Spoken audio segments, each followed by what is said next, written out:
নমস্কাৰ, মই নাৰায়ণ গড়। মোৰ এটা কবিতা ঢলো চাহ বাগিচাৰ ওপৰত লিখা হৈছে আৰু আজি মই এই কবিতাটো আপোনালোকৰ মাজত পাঠ কৰিবলৈ ওলাইছোঁ।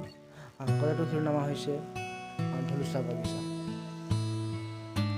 ঢলো চাহ বাগিচা। পৰিৱৰ্তন, এয়াই পৰিৱৰ্তন। জল জংঘল জমিনৰ পৰা মুখ্য অট্টালিকা এয়াৰপৰ্টলৈ। শ শ শ্ৰমিকৰ হিয়াৰ কান্দোন, কৰ্মভূমি হেৰুৱা অকলশৰে আজি ঢলো চাহ চলি। ক'ত কুৰ্মী মাঝি ঘাটুৱাৰ তাচা কিষাণ দাস তেলিগৱালা, চাহ শ্ৰমিক ৰাজনৈতিক নেতা চব আচলতে দালাল।